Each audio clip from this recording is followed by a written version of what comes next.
Good afternoon. My name is Kevin Aje. I'll be doing a presentation over the individual level consisting of Policy Manual.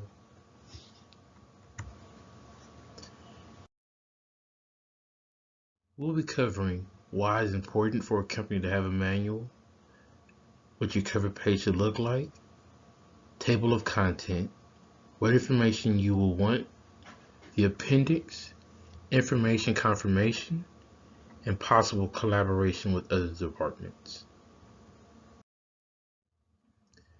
Let me start off by addressing the why. Why is it important to have a policy manual for your company?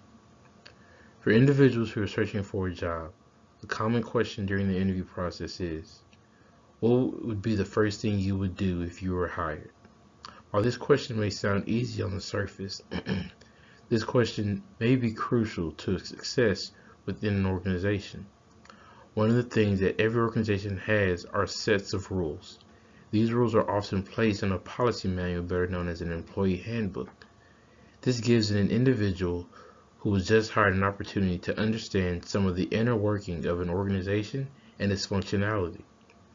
In this presentation, I'll go over some important topics that should be in an employee handbook and some of the significance of this.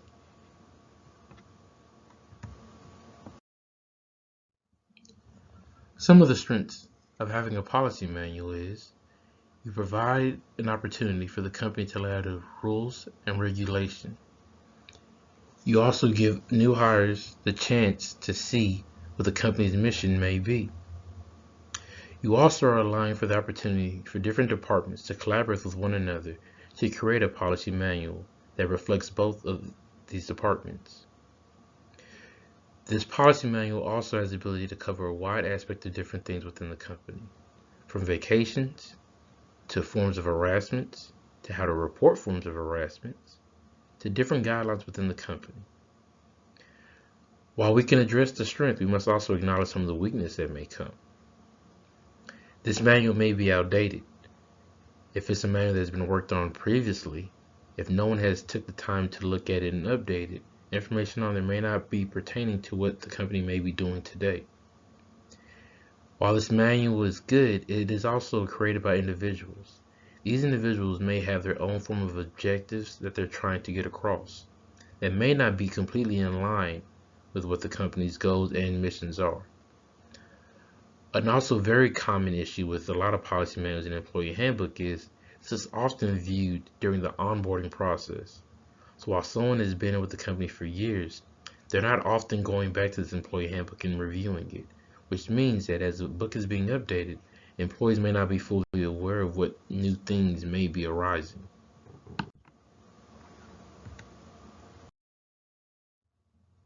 Now let's address the cover page.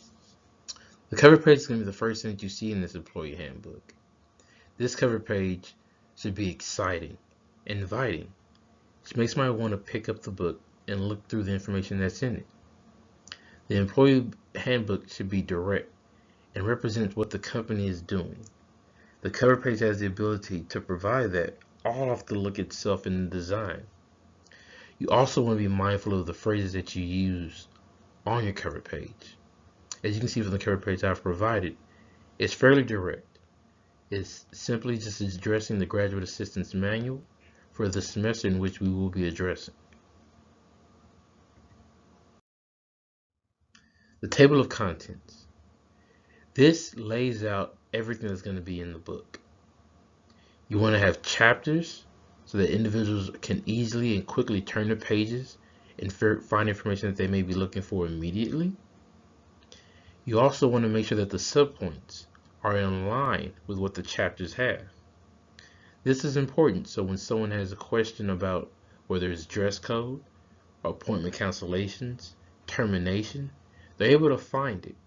But most importantly, they understand that it is within the policies of their position.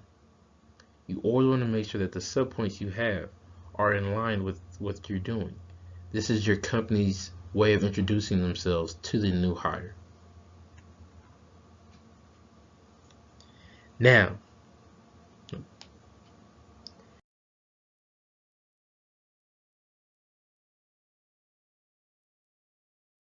Now, we must look at what information would you want to cover within your employee handbook.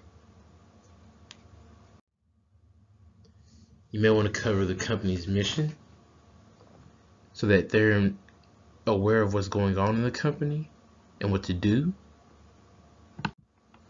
so that everybody's on the same page of what the mission and the vision is, including some of the unethical and possibly ethical behaviors as you see in what I've provided before you.